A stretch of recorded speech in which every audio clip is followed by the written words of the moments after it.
अथ श्रीमद् रामायणे आदिकाव्ये सुन्दरकाण्डे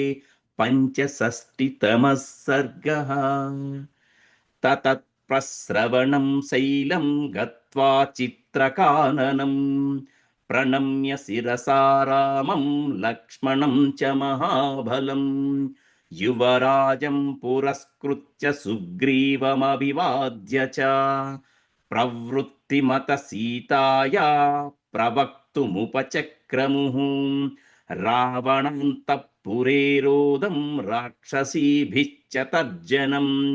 रामे समनुरागं च यश्चायं समयकृतः एतदाख्यान्ति ते सर्वे हरयो रामसन्निधौ वैदेहीमक्षातं श्रुत्वा रामस्तुत्तरमब्रवीत् क्व सीता वर्तते देवी कथं च मयि वर्तते एतन्मे सर्वमाख्यात वैदेहीं प्रतिवानरा रामस्य गदितं श्रुत्वा हरयो रामसन्निधौ चोदयन्ति हनुमन्तं सीता वृत्तान्तकोविदं श्रुत्वा तु वचनं तेषां हनुमान् मारुतात्मजः प्रणम्य शिरसा देव्यै सीतायै तां दिशं प्रति उवाच वाक्यं वाक्यज्ञो सीतया दर्शनं यथा समुद्रं लङ्घयित्वाहं शतयोजनमायतम् अगच्छं जानकीं सीतां मार्गमाणो दिदृक्षया तत्र लङ्केति नगरी रावणस्य दुरात्मनः दक्षिणस्य समुद्रस्य तीरे वसति दक्षिणे तत्र दृष्टा मया सीता रावणन्तःपुरे सती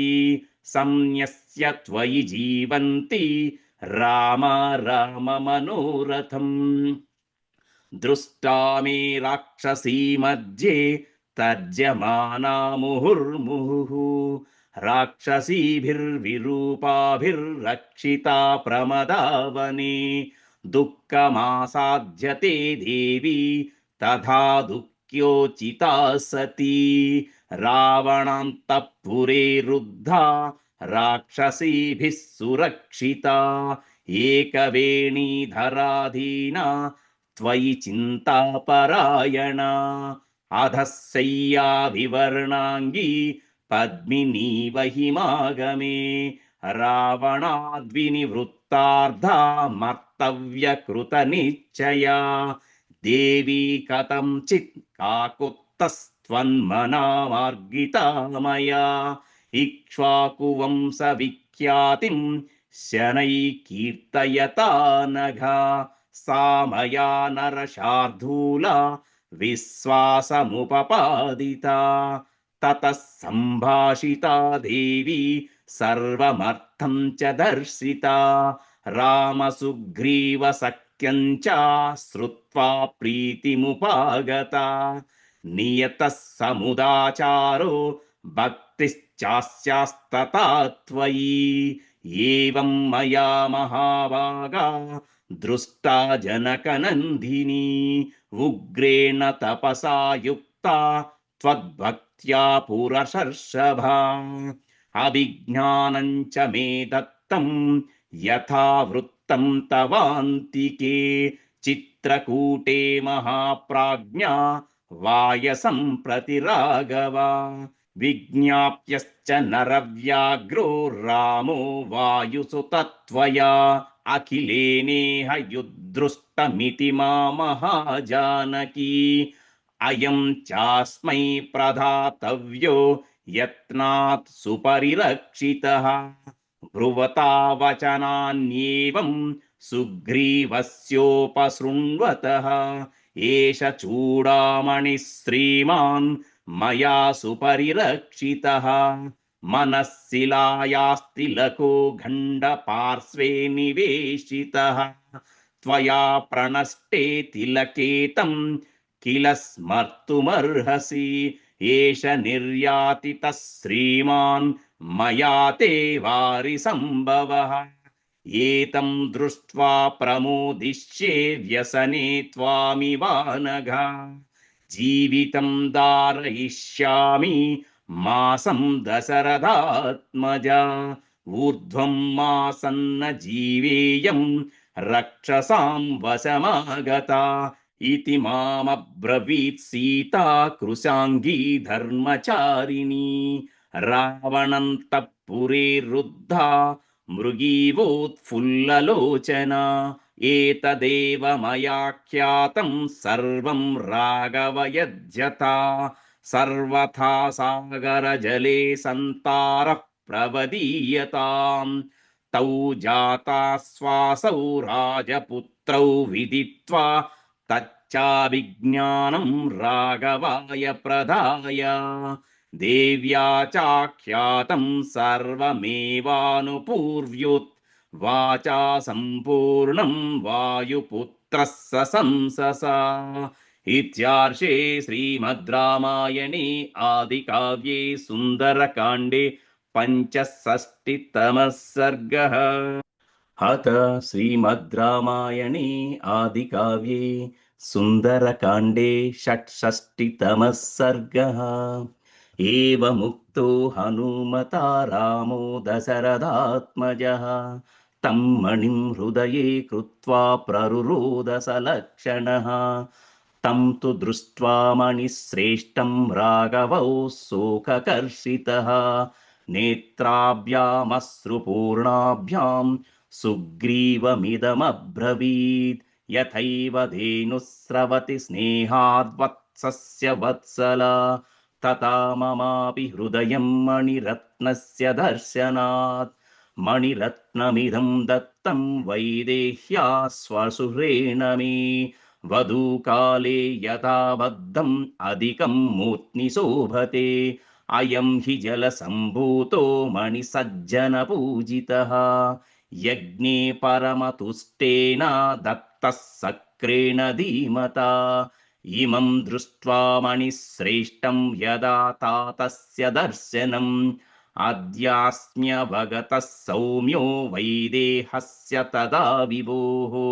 अयं हि शोभते तस्या प्रियाया मूर्ध्नि मे मणिः अस्याद्य दर्शनेनाहं प्राप्तां तामिव चिन्तये किमाह सीता वैदेही ब्रूहि सौम्य पुनः पुनः पिपासुमिव तूयेन संचिन्ति वाक्यवारिणा इतस्तु किं दुःखतरं यदिमं वारिसम्भवं मणिं पश्यामि सौमित्रे वैदेहीमागतं विना चिरं जीवति वैदेही यदि मासं धरिष्यति क्षणं सौम्य न जीवेयं विना तामसि ते क्षणां न इमामपि तं देशं यत्र दृष्टा मम प्रिया न तिष्ठेयं क्षणमपि प्रवृत्तिमुपलभ्य च कथं सा मम शुश्रोणी भीरुभीरुः सती सदा भयावहानं घोराणं मध्ये तिष्ठति रक्षसां शारदास्तिमिरोन्मुक्तो नूनं चन्द्र इवाम्बुदैः आवृतं वदनं तस्या न विराजति राक्षसैः किमाह सीता हनुमान् तत्त्वतः कथयाध्य मे एतेन खलु जीविष्ये भेषजेनातुरो यथा मधुरा मधुरालापा किमाह मम भामिनी मद्विहीना वरारोहा हनुमान् कथयस्व मे दुःखा दुःखतरं प्राप्य कथं जीवति जानकी इत्यार्षे श्रीमद् रामायणे आदिकाव्ये सुन्दरकाण्डे षष्ठितमः सर्गः।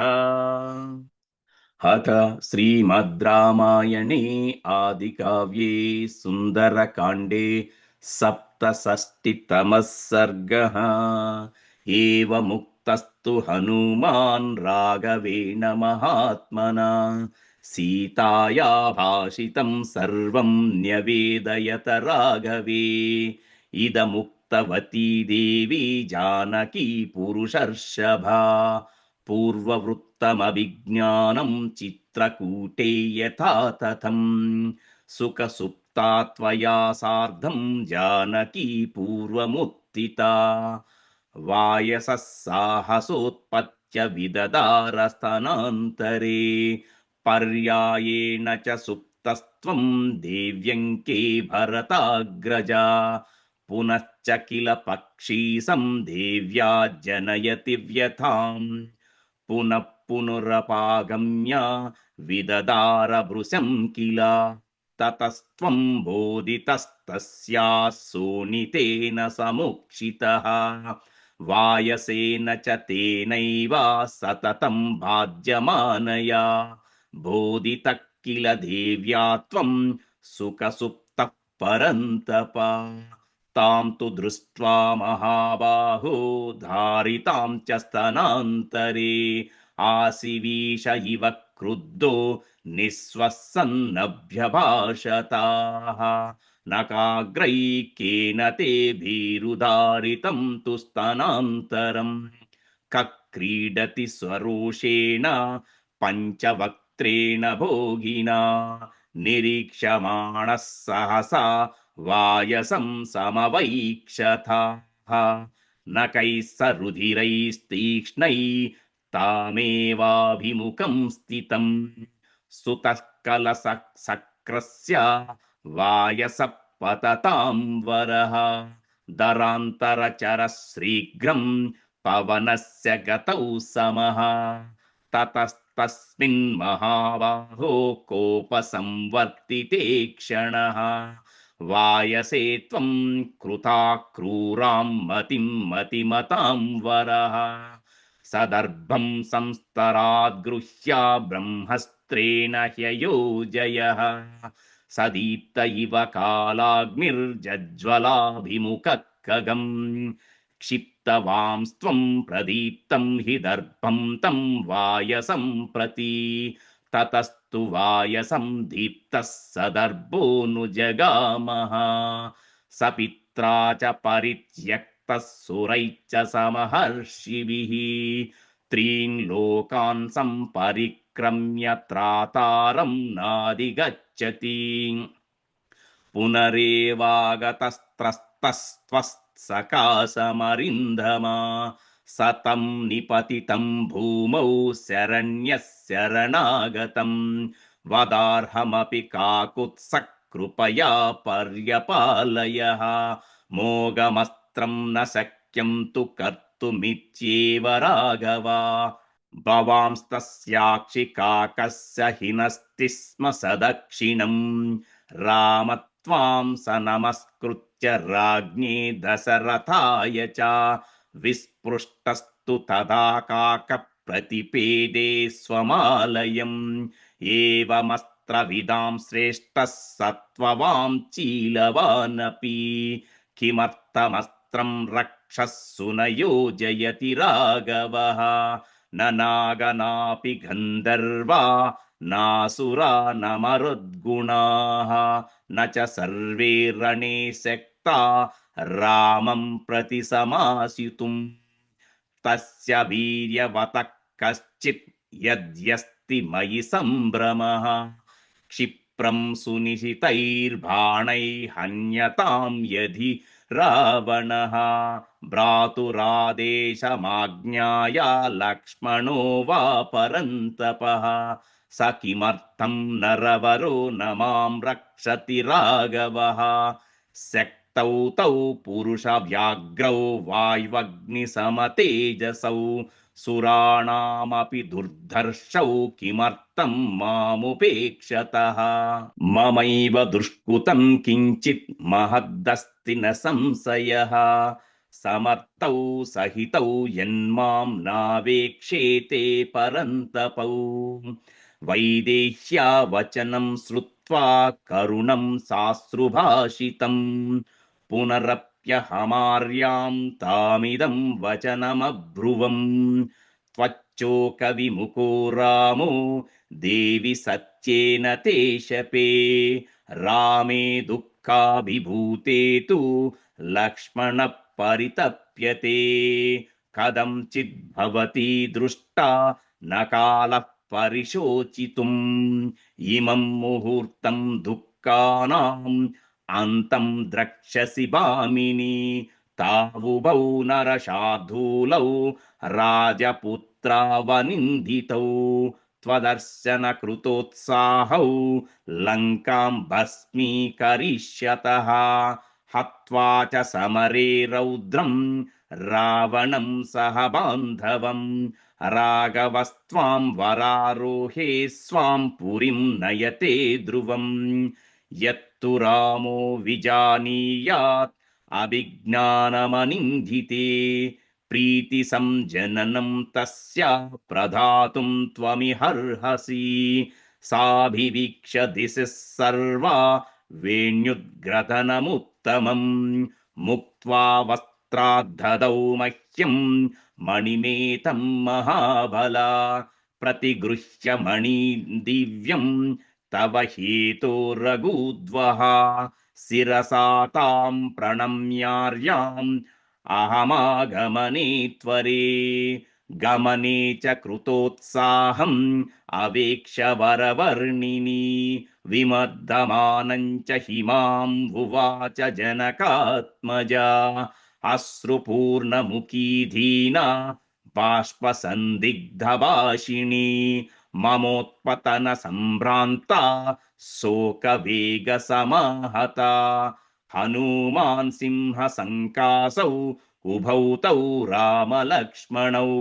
सुग्रीवं च सहामात्यं सर्वान् ब्रूयाह्यनामयम् यथा च महाबाहुर्मां तारयति राघवः अस्मादुःखाम्बुसंरोधात् त्वं समादातुमर्हसि इमं च तीव्रं मम शोकवेगं रक्षोभिरेभिः परिवत्सनं च ब्रूयास्तु रामस्य गतः समीपं शिवश्च ते द्वास्तु हरिप्रवीरा एतत्तभार्या नृपराजसिंहा सीता वच प्राह विषादपूर्वम् एतच्च बुद्ध्वा गदितं मया त्वं श्रद्धस्व सीतां कुशलां समग्राम् इत्यार्षे श्रीमद् रामायणे आदिकाव्ये सुन्दरकाण्डे